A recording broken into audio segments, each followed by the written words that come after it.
மாநாடு பிளான் பண்ணி அதை 35 நிமிஷத்துக்குள்ள பேசி முடிக்கிறாங்கன்னா அவ்வளவுதான் உங்க அரசியலேவா?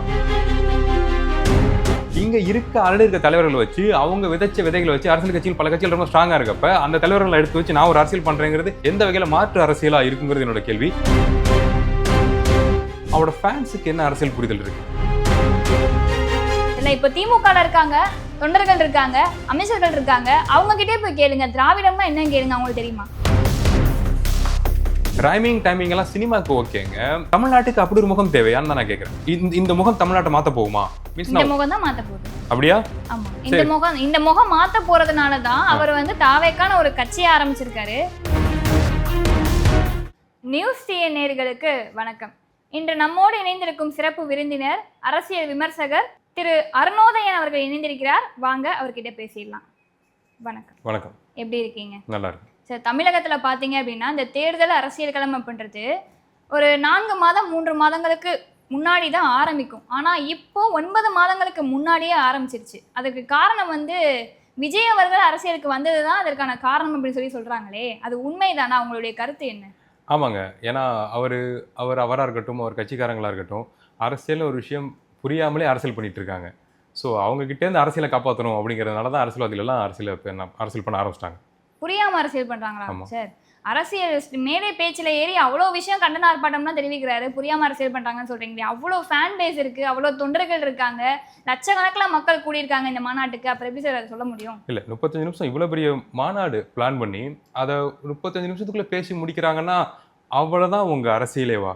தமிழ்நாட்டுக்குள்ள பேசுறதுக்கான விஷயங்கள் அவ்வளோதான் இருக்கா? 35 நிமிஷம் தான் உங்ககிட்ட விஷயங்கள் இருக்கா பேசுறதுக்கு? ஏன்னா இப்போ ஆணவ படுகொலை கவின்குமார் நடந்த விஷயம்லாம் அவர் பேசியிருக்கலாமே. ஏன் மதுரை அப்படிங்கிறனால பேச மாட்டேங்கிறாரா இல்லை மறந்துட்டாரா? அதை எப்படி கடந்து போக முடியும்? தூய்மை பணியாளர் பிரச்சனை எவ்வளோ கஷ்டப்பட்டு இருந்தாங்க உட்காந்து. தூய்மை பணியாளர்கள் தான் கூப்பிட்டு நேரம் வச்சு பார்த்தாரே. பார்க்கட்டுங்க, ஒரு மாநாடு பேசுறாரு, அதுல விஷயங்களை சொல்லணும்ல, குறைகள் சொல்லணும்னு பிளான் பண்ணிட்டீங்கல்ல. ஸோ அப்போ அது ப்ராப்பராக எல்லா குறைகளும் எடுத்துக்க வேண்டியதானே. மேலோட்டமா மீன்ஸ் இப்போ படத்தில் ஒரு விஷயம் இப்படி படம் போகும், ஒரு இடத்துல ஒரு ஹைப் வரும், அப்புறம் டவுன் ஆகும், அப்புறம் கிளைமேக்ஸ் வரும், அந்த மோடில் தான் அவர் ட்ரீட் பண்ணுறாருன்னு நினைக்கிறேன். ஏன்னா இந்த அங்கிள்ங்கிற வார்த்தையெல்லாம் நம்ம பார்த்தோம்ல, அதெல்லாம் ரொம்ப சிறுபிள்ளைத்தனமாக இருக்குது. ஒரு அரசியல் மேடையில் இதை ஒரு குழந்தை பேசினா ஓகே, ஸ்டாலின் அங்கிள் அப்படின்னு தெரியாமல் பேசினா ஓகே. ஒரு அரசியல் கட்சி தலைவர் இவ்வளோ மக்களை வச்சிருக்காரு, ஃபாலோவர்ஸை வச்சிருக்காரு, அவர் அங்கிள் தொடர்ச்சியாக பேசிக்கிட்டே இருக்கிறது, அதுக்கு அவங்க ஃபாலோவர்ஸ் கத்துறது, இது தமிழக அரசியலில் ஒரு முறையில்லாத தனமாக தான் எனக்கு தோணுது. அதை எப்படி சார் சொல்லிட முடியும்? ஒருத்தர் பல கோடி சம்பளத்தை விட்டுட்டு அரசியலுக்கு வந்திருக்காரு, மக்களுக்காக வந்திருக்காரு. அப்படி இருக்கும்போது மக்களுக்கு தேவையான விஷயத்த அங்கே பேசியிருக்காரு. திமுக விமர்சனம் பண்ணணும், ஏன்னா தமிழகத்தில் அவங்களுக்கு எதிரான நிறைய விஷயங்கள் நடந்திருக்கு அப்படின்றப்ப அவர் இப்படி தானே பேசி ஆகணும். வேற எப்படி பேச முடியும்? இல்லைங்க, அரசியல் பேச்சுன்னு ஒன்று இருக்குங்க. தமிழ்நாட்டுக்கு தமிழக அரசியலுக்குன்னு ஒரு பேச்சு இருக்குது. அதன்படி அரசியல் பண்ணுறவங்க தான் நிலச்சிருக்க முடியும். இந்த மாதிரி கமர்ஷியலைஸ் பண்ணி பேசுறதெல்லாம் அப்போதைக்கு ஒர்க் அவுட் ஆகுமே தவிர, எப்படி சொல்கிறது, அந்த அரசியல் வரலாறு எடுத்து பார்த்தா ரொம்ப ஃபன்னாக இருக்கும். ஓ, இப்படிலாம் நம்ம பேசிட்டு வந்தோமா அப்படிங்கிற மாதிரி இருக்கும். இப்போ படங்கள்லாம் பார்க்குறோம்ல, ஸோ இப்போ ஒரு செட் ஆஃப் படங்கள் 10 படங்கள் 20 படங்கள் குவாலிட்டியான படங்கள் இருக்குது. ஸ்டார்டிங் ஸ்டேஜில் பார்க்குறப்ப நமக்கு சங்கடமாக இருக்கும்ல, என்ன இந்த மாதிரி படங்கள் நடிச்சிருக்கோம் அப்படிங்கிற மாதிரி அரசியல் மேடை இப்போ இருக்குது. எனக்கு அப்படி தான் தோணுது. இன்னும் குவாலிட்டியான அது பேச்சாக இருந்திருக்கலாம். அது மீன்ஸ் எழுதி கொடுக்குறவங்க இன்னும் கொஞ்சம் எஃபர்ட் போட்டு இத்தனை மக்களுக்கு போய் எழுதி கொடுக்குறவங்களா? ஆமா, அவராக தானே சார் பேசுறாரு. எழுதி கொடுக்குறதுன்னு சொல்றீங்க. இவர் என்ன மு.க. ஸ்டாலின் அவர்கள் மாதிரி பிட்டு பேப்பர் வச்சு துண்டு சீட்டு வச்சா படிக்கிறாங்க? இல்லையே, அவரா பேசுறாரு. அவருக்கு மக்கள் கிட்ட என்ன பேசணும்னு தோணுதோ அதை பேசுறாரு. அதெல்லாம் இல்லைங்க, பேப்பர் பார்க்குறாரு, லைட்டாக ஹேங்லாம் ஆகுறாப்புல, அப்பப்போ லாக் ஆகிட்டாப்புல, சில பாயிண்ட்லாம் லாக் ஆகிறாரு. அது இப்போ நீங்கள் சொன்ன மாதிரி அவர் மைண்டில் இருக்கு அப்படின்னா கரெக்டாக பேசிட வேண்டியதானே. ஒரு நோட்ஸுமே இருக்குது, இதில் இவ்வளோ பாயிண்ட்ஸ் இருக்குது, இவ்வளோ பாயிண்ட்ஸ் இருக்குன்னு. அதான் ஆப்வியஸ்லி நமக்கு தெரிஞ்ச விஷயம் தான். எழுதி கொடுக்குறவங்க கொஞ்சம் குவாலிட்டியான கண்டென்ட் எழுதி கொடுத்தாங்க அப்படின்னா சாரும் சில கரெக்ஷன் சொல்லி இப்படி போகலாம், எவ்வளோ மொக்கையாக இருக்குது. ரைமிங் டைமிங் எல்லாம் சினிமாவுக்கு ஓகேங்க, இங்கே அது அந்த அந்த நேரத்துக்கு ஒத்து வரலாம். அந்த ரைமிங் டைமிங் டயலாக் வச்சுட்டா ஃபாலோவர்ஸ் போயிட்டு அரசியல் புரிதல் உண்டாக போகுது உங்களுக்கு. அடிப்படை அரசியல் என்ன, இங்கே நம்ம என்ன மாற்றத்தை உண்டாக போகிறோம், அதுக்கான வழிகள் என்ன, அதுக்கான நேர காலம் இப்போ இருக்க டைம்க்குள்ள நம்ம என்ன பண்ண போகிறோம், வந்ததுக்கப்புறம் என்ன பண்ண போகிறோங்கிற எந்த விஷயத்தையுமே சொல்லாமல் ஒரு குட்டி சினிமா ஒரு ப்ரொமோ கட் மாதிரி பேசிட்டு போன மாதிரி தான் எனக்கு தோணுது. ஏன் சார் சொல்லலை? முதல் மாநாடு போடும்போது அவருடைய கொள்கை என்னன்னு சொன்னார். பிறப்புக்கும் எல்லா உயிருக்கும் அறிவிச்சாரு. எல்லாருமே இங்கே சமம்னு சொன்னார். கோட்பாடு என்னன்னு சொன்னார். யார் அவர் தலைவராக எடுத்திருக்காரு அப்படின்னு சொன்னார். கொள்கை தலைவராக யாரெல்லாம் இருக்காங்க அப்படின்னு சொன்னார். அப்போ இதுலேருந்தே தெரிய வேணாமா அவர் தமிழகத்துக்கு மாற்று அரசியலை கொடுக்கறதுக்காக தான் வந்திருக்காருன்னு? என்னங்க மாற்று அரசியல்? இப்போ அவர் எடுத்திருக்க தலைவர்கள் எல்லாமே ஆல்ரெடி மற்ற கட்சியில் இருக்க தலைவர்கள் தான் எடுத்து வச்சிருக்காரு. அவர் அது எப்படி மாற்று அரசியல் உண்டாகும்? அப்படி பார்த்தா தமிழகத்தில் இருக்க எல்லா கட்சியுமே மற்ற அரசியல் தலைவர்கள் தான் எடுத்து வச்சிருக்காங்க. இல்லை, அப்படி பார்த்தா நம்ம என்டிகே சைடு போனால் ரொம்ப ஸ்ட்ராங்காக நான் பேசுவேன். இப்போ அவரோட தலைவர் யாருன்னு சொல்லி பேசுகிறாங்கல்ல, ஸோ அது டோட்டலாக வேற ஒரு ஐடியா. அது ஐடியா வச்சு அவங்க அரசியலை பண்ணுறாங்க. இங்க ஆல்ரெடி இருக்க தலைவர்களை வச்சு அவங்க விதைச்ச விதைகளை வச்சு அரசியல் கட்சிகள் பல கட்சிகள் ரொம்ப ஸ்ட்ராங்கா இருக்கப்ப அந்த தலைவர்களை எடுத்து வச்சு நான் ஒரு அரசியல் பண்றேங்கிறது எந்த வகையில மாற்று அரசியலா இருக்குங்கிறது என்னோட கேள்வி. அதை தாண்டி அவங்க இம்பாக்ட்ஃபுல்லா எதுவுமே பண்ணல. சரி, அதையும் விடுங்க. நீங்க சொன்ன மாதிரி விஜய் சாருக்கு அரசியல் புரிதல் இருக்கு, அவர் தெளிவா பேசுறாரு, வந்து அரசியல் பயங்கரமா பண்ணுவாருங்கிறத நம்ம நம்புவோம். அவரோட ஃபேன்ஸுக்கு என்ன அரசியல் புரிதல் இருக்கு? செலக்டிவ்லி பீப்புளுக்கு ஒரு அரசியல் புரிதல் இருக்கும்ல, அந்த மாதிரி பீப்புளுக்கு வேணா இருக்குமே தவிர பொத்தாம் பொதுவா ஒரு ஒரு ஒரு தலைவர் லட்சக்கணக்குல இருக்கிற அந்த ஃபேன்ஸுக்கு வந்து அரசியல் புரிதல் இருக்கணும் அப்படின்றது என்ன அவசியம் இருக்குங்க சார்? அவ்வளவு கூட்டம் கூடி இருக்கு, அவங்க எல்லாத்துக்குமே அரசியல் தெரிஞ்சிருக்கணும் அப்படின்னா அவங்க வந்து போய் கிளாஸ் படிச்சுட்டு தானே சார் வரணும். அவங்க வந்து விஜய் அவர்களுக்காக வந்திருக்காங்க, விஜய் அரசியலுக்கு வந்திருக்காங்க அப்படின்னு சொல்லிட்டு அவருக்காக ஓட்டு போட போறாங்க. அப்போ அப்படி பார்த்தா தமிழகத்துல வந்து இந்த ஆட்சி அப்படின்றது மாறப்போகுது. அப்படின்றப்போ எல்லா ஃபேனுக்கும் வந்து அரசியல் தெரிஞ்சுக்கணும்னு நீங்க எப்படி சொல்ல முடியும்? எப்படி அது ஏத்துக்க முடியாதுல்ல? இப்போ திமுகல இருக்காங்க, தொண்டர்கள் இருக்காங்க, அமைச்சர்கள் இருக்காங்க, அவங்க கிட்டே போய் கேளுங்க, திராவிடம்னா என்னன்னு கேளுங்க, அவங்களுக்கு தெரியுமா? சரி, தெரியாது இல்ல. அரசியல் புரிதல் அவங்களுக்கே இல்லைன்றப்ப இவங்களுக்கு தெரிஞ்சிருக்கணும் என்ன அவசியம் இருக்கு? இல்லைங்க, இப்ப எப்படி சொல்றது, அடிப்படை கொள்கைன்னு ஒண்ணு இருக்கு. இப்ப நீங்க சொன்ன மாதிரி திராவிடம்ங்கிறதுக்கு நான் விளக்கம் கொடுக்க முடியலனாலுமே இதுதான் அரசியல், ஓகே, அங்கங்க கொள்ளை அடிச்சா கூட ஒரு ப்ராசஸ்னு ஒண்ணு இருக்குல்ல. இங்க ஒரு முகம், ஒரு நடிகர், அவரை பிரைஸ் பண்ணி அவரை கொண்டாடி அவருக்கு ஓட் பண்ணி அவருக்கே நாட்டை கொடுக்க போறதுக்கு பேர் அரசியலா? அது எப்படி அரசியலா மாறும்? எனக்கு பயமா இருக்கு ஆக்சுவலா. இப்ப இதுவே அவங்களுக்கு அரசியல் புரிதல் இருக்கு, மிக தெளிவான பல பேர் இருக்காங்க, பேச்சாளர்களே மேடையில் இல்லையே. அவர்களும் சீமான்ல இருந்து வந்தவர் தான். சரி, அவர் வந்து அடுத்தடுத்து தோல்வியே இல்லாம வெற்றி பெறவே இல்லையா? இல்லங்க, அவரோட ஜெயலலிதா அவர்களும் சினிமால இருந்து வந்தவங்க தான். அவங்களுக்கு வந்து தொடர் வெற்றி கிடைக்கலையா? ஒரு இடத்துல தோல்வி இருந்தாலுமே அவங்க வந்து தமிழகத்தை காப்பாற்றணும், மக்களுக்காக நான் உழைக்கணும்னு சொல்லிட்டு அவங்க உழைக்கலையா? ஒரு சான்ஸ் கொடுத்து பார்க்கலாமே, இதுல என்ன தப்பு இருக்கு? இல்லைங்க, சான்ஸ் கொடுத்து தப்பே இல்லைங்க, நல்ல விஷயம் தான் அது. அவங்களோட அரசியல் பயணம், இப்போ எம்ஜிஆர் சாராக இருக்கட்டும், மேமா இருக்கட்டும், அம்மாவாக இருக்கட்டும், அவங்களோட அரசியல் பயணங்கிறது வந்து ஒரு இப்போ சார் மாதிரி டக்குன்னு ஸ்ட்ரெயிட்டாக சினிமாலேருந்து வந்து அரசியலுக்குள்ள குதிச்சு ஜெயிச்சிட்டாங்களா என்ன? அவங்களோட அரசியல் பயணம்னு ஒன்று இருக்குல்ல, அதில் அவமானங்கள் ஒன்று இருக்குல்ல, ஏமாற்றம் ஒன்று இருக்குல்ல, அதுலேருந்து அவங்க ஃபாலோவர்ஸை பிரித்து கொண்டு வந்து நம்ம அரசியல் பண்ணுவோம். இந்த அரசியல் தப்பாக இருக்குது, இங்கே அரசியல் தலைவர்கள் தப்பாக இருக்காங்க, இந்த கொள்கை தப்பாக இருக்குது, நம்ம தனியாக வந்து ஒரு கொள்கையை பிரித்து வகுத்து நம்ம ஒரு அரசியல் பண்ணுவோம் அப்படின்னு சொல்லி அரசியலுக்குள்ளே இருந்து அரசியலேருந்து ஒதுங்கி வந்து அரசியல் பண்ணி ஜெயிச்சவங்க தான் அவங்க எல்லாருமே. இந்த மாதிரி ஸ்ட்ரெயிட்டாக சினிமாலேருந்து வந்து இருக்க கொள்கையெல்லாம் உருவிக்கிட்டு வந்து யாரும் அரசியல் பண்ணல. அதான் நான் சொல்கிறேனேங்க, இப்போ பேச்சாளர்கள் அப்படின்னா அந்த மாநாட்டில் யாரெல்லாம் பேச்சாளர்கள் என்ன பேசினாங்க, அப்படி என்ன புரிதல் உண்டாக்குனாங்க? சாரை தாண்டி நம்ம ஒரு விஷயம் பேசிகிட்டு இருக்கோம். அப்படி இருக்கப்ப பேச்சாளர்களும் இல்லை, புரிதலுள்ள நபர்களும் இல்லை. அப்படி அவங்க இருந்தாலும் அவங்களுக்கான இடம் ஒரு ஸ்பேஸ் கிடைக்க மாட்டேங்குது, அவங்க பேசுக்கான ஸ்பேஸ் கிடைக்க மாட்டேங்குது, பேசினா எல்லாம் கலைஞ்சு போகிறாங்க. இது எப்படி ஒரு கட்சியாக கன்ஸ்ட்ரக்ட் பண்ண முடியும்? மக்கள் கூடுறாங்க, ஃபாலோவர்ஸ் கூடுறாங்க அப்படிங்கிற ஒரே காரணத்துக்காக அது அங்கீகரிக்கப்பட்ட ஒரு வேல்யூவான மாற்றத்தை உண்டாக்க போகிற கட்சி நீங்கள் எப்படி சொல்லுவீங்க? அது பயமாக இருக்குது எனக்கு ஆக்சுவலாக. விஜய் அவர்களை வச்சு தான் இந்த கட்சியே வந்து இயங்குது. தாவேகா அப்படின்றது ஒருத்தர் தான், விஜய் அவர்கள் தான். நீங்கள் வந்து கீழே இருக்க எல்லாரையுமே பார்த்தா கூட்டம் கலைஞ்சு போயிடும் அப்படின்னு சொல்லி ஒரு விஷயம் சொல்கிறீங்க. அவர் ஒரு அறிக்கை விட்டுருந்தாரு, மதுரையில மேற்கு இருந்தாலும் அங்க நிக்க போறது விஜய்னு சொன்னாரு, கிழக்கில் இருந்தாலும் அங்க நிக்க போறது விஜய்னு சொன்னாரு. அப்ப எல்லா இடத்துலயுமே விஜய் அவர்கள் இருந்தாரு அப்படின்னா ஆட்டோமேட்டிக்கா மக்கள் வந்து விஜய் இருக்காங்கன்னு சொல்லிட்டு ஓட்டு போட்டுருவாங்களே. இல்ல, அது கேட்க நல்லா இருந்துச்சு. ஆனா ஆக்சுவலா யோசிச்சு பாருங்க, நீங்க ஓகே ஒரு என்கேஜிங்காக சர்ப்ரைஸ் அப்படிங்கிறதுக்காக ஏதோ ஒன்று சொல்றீங்க, விஜய் விஜய் விஜய் விஜய் சொல்றீங்க, நல்லா கூட இருந்துச்சுன்னு வச்சுக்கலாம்.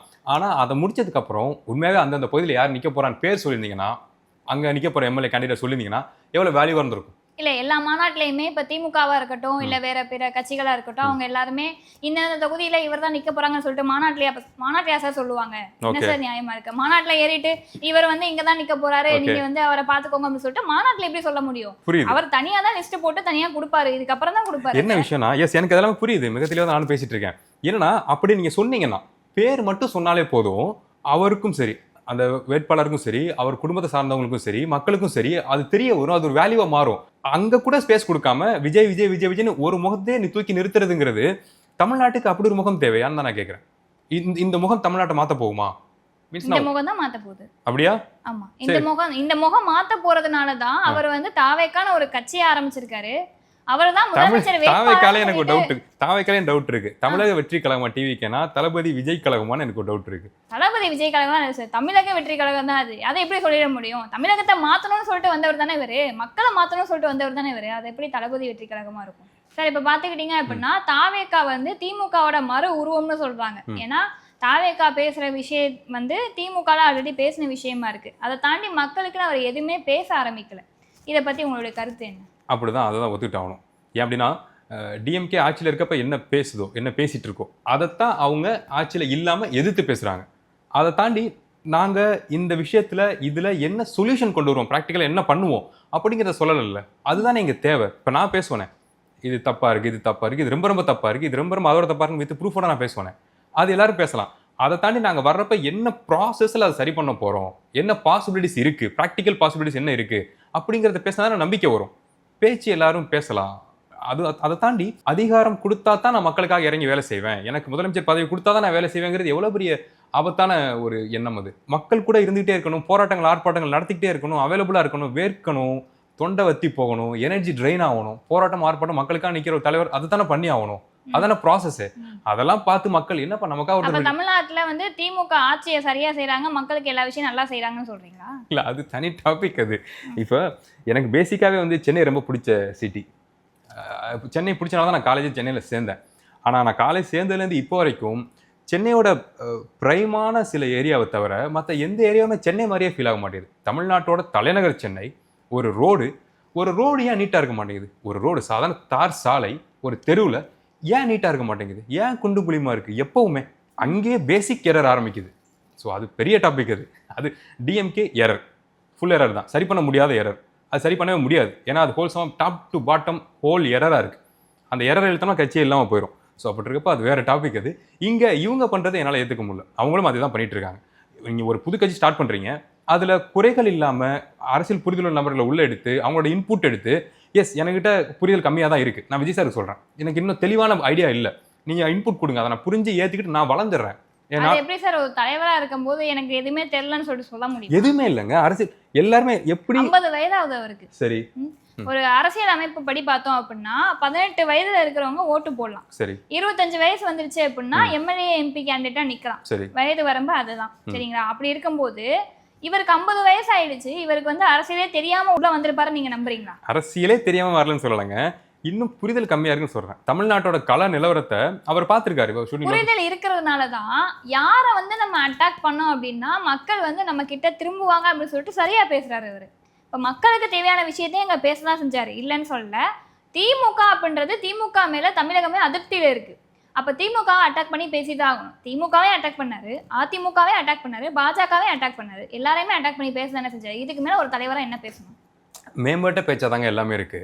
அது ஒரு எப்படி நான் சொல்றது, இப்போ ஸ்டாலின் அங்கிள் அப்படின்னா அது டிஎம்கே அட்டாக் பண்ண மாதிரி, பாசிச பாஜக அப்படின்னா அது பாஜகவை பிஜேபி அட்டாக் பண்ண மாதிரி, என்ன சொல்றது, தவழ்ந்து போறாங்க இல்லை வந்து அங்கே முகமே இல்லை அப்படின்னா அது ஏடிஎம்கே அட்டாக் பண்ண மாதிரி, இவ்வளவுதான் அவங்க அட்டாக் மோடான்னு கேட்குறேன். அதை தாண்டி அந்த கட்சியோட பேஸ்ல என்ன எரர் வச்சு குத்தவா சார் முடியும்? அதெல்லாம் பண்ண முடியாதுல்ல. இல்ல பேச மட்டும் தானே முடியும். நான் பிராக்டிகலா ஒரு விஷயம் சொல்றேன். என்னன்னா அவரோட பேச்சை கரெக்ட் பண்ணாலே உண்மையாவே மற்ற பார்ட்டிகளுக்கு அவரை பார்த்து அவரோட கட்சியை பார்த்து பய உணர்வு உண்டாக்க முடியும்னு நான் சொல்றேன். இன்னும் கொஞ்சம் குவாலிட்டியா டீட்டெயிலிங்கான ஸ்பீச்சுக்குள்ள போனா நீங்க யோசிச்சு பாருங்க, எந்த அரசியல் கட்சி தலைவராவது 35 நிமிஷத்துல பேச்ச முடிப்பாங்களா?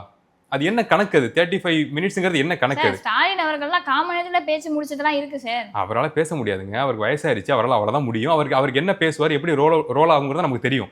அவரை தனி கணக்கா வைங்க, அவரெல்லாம் உள்ளே கொண்டு வராதீங்க. அவரோட பிரைம்ல நிறைய பேசியிருப்பாரு. இங்க இவர் பிரைம்ல இருக்காருல்ல, 1.5 மணி நேரம் இறங்கி அடிக்க வேணாமா? இவ்வளவு மக்கள் வெயிட் பண்றாங்கல்ல, அது என்ன கணக்கு? இதுக்கு மேல பேசினா நம்மளாலையும் பேச முடியாது, பாயிண்ட்ஸ்லாம் வந்து லேக் ஆகுது, மறந்து போச்சு, ஃப்ளோ வர மாட்டேங்குது. அதை தாண்டி ரசிகர்கள்லாம் ரொம்ப பக்கத்துல வந்துட்டாங்க, புரியுதுல, எல்லா பேரிகேட்லாம் உடச்சி இங்கே வந்துட்டாங்க. ஸோ அந்த ரெஸ்பான்ஸ் அவர் லைவா பாக்குறாரு, அதையும் வாங்கிட்டு உள்வாங்கிட்டு இவரால் ரியாக்ட் பண்ணி பேச முடியல. அந்த சிக்கலை தான் நான் பார்த்தேன். அதான் நீங்களே ஒத்துக்கிட்டீங்களே, ரசிகர்கள் வந்து உள்ள வராங்க அப்படின்றப்ப அவர் வந்து அவங்களையும் பாத்துக்கணும், அவங்களுடைய பாதுகாப்பும் முக்கியம், அவங்களும் மக்கள் தானே. அப்ப அவங்களையும் நம்ம பார்க்கணும் அப்படின்றத நம்ம பேசிட்டே இருந்தோம்னா இன்னும் உள்ள வந்துட்டே இருப்பாங்க. அது எல்லாத்துக்குமே ஆபத்து அப்படின்றாலும் பேச்ச நிறுத்திட்டாரு, அவ்வளவுதானே. நீங்க பண்ணா பேசுறீங்க. ஆக்சுவலா அந்த மாதிரிலாம் சொல்லலாங்க. ரசிகர்கள் பக்கத்துல வந்து நின்றுட்டு அவங்களோட ரெஸ்பான்ஸ் ரொம்ப அதிபயங்கரமா இருக்கு. இப்ப தலைவான கத்தனால தவிர அவர் என்ன பேசுறாருன்னே கேட்க மாட்டாங்க. அதுல டிஸ்ட்ராக்ட் ஆயிட்டாருன்னு சொல்றேன்.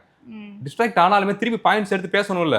ஒரு ஒரு ஒரு சர்டன் பாயிண்ட்ல அவர் லேக் ஆனது ஒரு 10 செகண்ட் முறையில் லேக் ஆனாப்புல, அதுக்கப்புறம் அப்படியே டோட்டலாக ஜம்ப் ஆயிட்டாரு.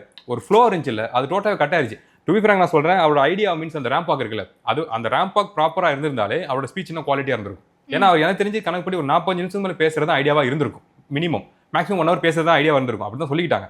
அப்படியே அந்த ரேம்பே குழம்பிருச்சு, கன்ஃபியூஷன் ஆச்சு. நீங்க பாத்தீங்கல்ல, பசங்க ஏறி குதிச்சு ஜம்ப் பண்ணி ஓடி அவங்கள பவுன்சஸ் தூக்கி எரிஞ்சு விழுந்து அதிலே டிஸ்ட்ராக்ட் ஆயிடுச்சு. அது போக ஃபர்ஸ்ட் அந்த மாநாடு 1ல ரேம்ப் வாக் இருக்குல்ல, ரொம்ப குவாலிட்டியா இருந்துச்சு, ஒரு பார்க்க ரொம்ப அழகா இருந்துச்சு. இங்க இந்த கூட்டங்கள் ஏறி குதிச்சனால முன்னாடி 20 பேர் பின்னாடி 20 பேர்னு சொல்லி அந்த ரேம்ப் வாக் ஏதோ ப்ராசஸ், நம்ம ரேம்ப் வாக் போட்டோம், ஸ்டேஜ் போட்டோம், அதுக்காக முடிக்கணுமே தான் அவர் பண்ணாரு தவிர மறுபடியும் அது ரசிக்கக்கூடிய வகையில் இல்லை. பதட்டமா இருந்துச்சு. ஏன்னா உங்க தொண்டர்கள்கிட்ட இருந்து காப்பாத்துறதே இவ்வளவு கஷ்டமா இருக்கு அப்படிங்கிற பட்சத்துல அதுல இவ்வளவு குழப்பங்கள் இருக்கு, தடுமாற்றங்கள் இருக்கு. நீங்க சொல்ற பேச்சவங்க கேட்க மாட்டாங்க, இத்தனை பேரிகேட் போட்டும் கிரீஸ்லாம் தடவையுமே ஏறி குதிக்கிறாங்க அப்படிங்கிறப்ப அந்த ப்ராசஸ் அவர் ஒரு கட்சி தலைவர் அவருக்கு எவ்வளவு கன்ஃபியூஸ் ஆயிருக்கும், எவ்வளவு கன்ஃபியூஸ் ஆயிருக்கும் ஒரு மைண்டு. சோ அதுலயே டிஸ்ட்ராக்ட் ஆயிட்டாப்ல. இது என்னது இது இப்படி? இப்ப நான் ஒரு கேள்வி கேக்குறேன். இப்ப என்னன்னா திரையில இருந்தவர் தரையில வந்திருக்காரு.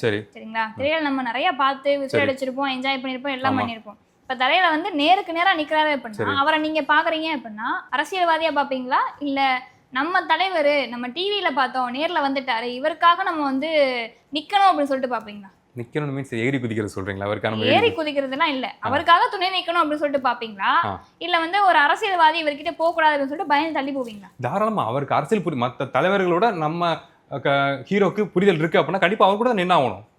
இல்லைங்கிற பட்சம் தலைவா தப்பா இருக்கு தலைவா, கொஞ்சம் திருத்திக்க தலைவா, நீ வந்துட்ட பிரச்சனை எங்களுக்கா வந்துட்ட. ஆனா இந்த விஷயங்கள்லாம் இன்னும் டீப்பா மற்ற கட்சியிலாம் பார்க்க ஆளுங்க ஃபன்னா தெரியுது, ஆனா அரசியல் புரிதல் பயங்கரமா இருக்கு. மீன்ஸ் நம்ம சொல்ற மாதிரி மக்களை ஏமாத்துறது டீட்டெயிலிங்கா பண்றாங்க. ஆனா இங்க உங்களுக்கு அந்த பேஸே புரியாம பேசிட்டு இருக்கீங்க. என்ன சொல்றது, இப்போ கூட்டணி கட்சிகள் வர்றதுக்கான ஸ்பேஸ் கொடுக்குறப்ப ஒரு பேச்சு, எதுவுமே கூட்டணி இல்லை அப்படிங்கிறப்ப இன்னொரு பேச்சு, இதுவே ரொம்ப தப்பா இருக்கு அப்படிங்கிற மோட்ல எனக்கு தெரிஞ்சு உண்மையாவே நான் சொல்றேன், செட் ஆஃப் சாரோட ரசிகர்கள் ஓட்டர்ஸா மாறல. சில பேர் இருக்காங்க, எனக்கு தெரிஞ்சிருக்காங்க. ஏன் அப்படின்னா அவங்களுக்கு இருக்க புரிதல் கூட அந்த சைடு இல்லை, தலைமைக்கு இல்லை. இது சரியா வராது, ஓட்லாம் எங்களால் பண்ண முடியாது. ஏன் அப்படின்னு ஏன்னா யோசிச்சு பாருங்க, இப்போ கம்பேரிட்டிவ் டிஎம்கே ஏடிஎம்கே தலைவரை தவிர விஜய் சாருக்கு புரிதல் பயங்கரமா இருக்கு. நீங்க சொன்ன மாதிரி அது வேற மாதிரி டீல் வச்சுக்கோங்க. புரிதல்லாம் மக்களை ஏமாத்துறது வேற கணக்கு. உண்மையாவே அடிப்படை புரிதல், மக்களுக்கான புரிதல் இருக்கு, இவர் மீட்டு கொண்டு வந்துருவார், மாற்றத்தை உண்டாக்கிடுவாருங்கிற நம்பிக்கை இருந்துச்சுன்னா ஒரு ரசிகன் ஓட்டரா மாறாம இருப்பானா? மாறலையே, சில பேர் இருக்காங்களே மாறுறாங்களே. ரசிகர் மட்டும் இல்ல, இப்ப சென்னையில இருக்கக்கூடிய டி நகர் சைடு போய் பாருங்க, பட்டினப்பாக்கம் சைடு போய் பாருங்க, அங்க வந்து திமுக ஆட்சி இருக்கும்போது இந்த 4.5 வருஷத்துல மக்களுக்கு எவ்வளவு அநியாயம் பண்ணிருக்காங்க அப்படின்னு சொல்லி நினைச்சிட்டு மாற்று அரசியல் வேணும்னு சொல்லிட்டு வயதானவங்க எல்லாம் டிவிக்கு பின்னாடி தான் போறாங்க. விஜய் வந்தா நல்லா இருக்கும்னு சொல்றாங்க, விஜயை வந்து அடுத்த ஜெயலலிதா அம்மாவோட ஒப்பிடுறாங்க, விஜய் வந்து அடுத்த எம்ஜிஆர் அவர்களோட ஒப்பிட்டு பேசுறாங்க. இன்னமுமே சென்னையிலேயே நிறைய இடங்கள்ல அவருக்கு வந்து ஓட் பர்சன்டேஜ் வர்றதுக்கு நிறைய வாய்ப்பு இருக்கு. நிறைய யங்ஸ்டர்ஸ் மட்டும் இல்ல, வயதானவங்க கூட டிவி கேக்கு தான் ஓட்டு போடுவோம்னு சொல்லதானே செய்யறாங்க. சரிங்க, என்ன விஷயம்னா எஸ் எனக்கு புரியுது. எனக்கு ஒரே ஒரு ஆசை தான், எல்லாரும் ஆசைப்படுற மாதிரி, டிவிகளுக்கு தொண்டர்கள் ஆசைப்படுற மாதிரி, வர 2026 எலெக்ஷனா அதில் வந்து விஜய் சார் ஜெயிச்சு சிஎம் ஆயிரணும், தமிழ்நாட்டுக்கு சிஎம் ஆயிரணும். அதுக்கப்புறம் தமிழ்நாட்டில் என்ன நடக்குது அடுத்த 5 வருஷத்துக்கு நான் பார்க்கணும். அவங்களோட தொண்டர்கள் எம்எல்ஏவாகவும் அந்த பகுதி செயலாளர்கள், வட்ட செயலாளர்கள், அது இதுன்னு இருப்பாங்க, கவுன்சில் தான் ஆகணும். எல்லா பொறுப்புலையும் முழுக்க எல்லா தொகுதியிலையும் வந்து டிவிக்கே தான் மொத்த தமிழ்நாட்டை டேக் ஓவர் பண்ணணும். அந்த 5 வருஷம் தமிழ்நாடு என்ன ஆகுதுன்னு நான் கண் கூட பார்க்கணும். எனக்கு அதான் ஆசை. ஓகே சார், சரி. இவ்வளோ நேரம் வந்து ஒரு தாவேக்காவை பற்றி, விஜய் அவர்களை பற்றி, அவருடைய புரிதல் எப்படி இருக்கு அப்படின்றத பற்றி ஒரு தெளிவான விளக்கம் கொடுத்தீங்க. ரொம்ப நன்றி. எஸ், இன்னொரு விஷயத்த நான் சொல்லிக்கிறேன். இது எல்லாமே முழுக்க அரசியல் பற்றின பார்வை தான். சினிமா அப்படின்னு வரப்ப விஜய் சார் பற்றி என்ன குறை சொன்னாலும் முழுக்க சப்போர்ட்டான பேச வேணாம். தேங்க்யூ.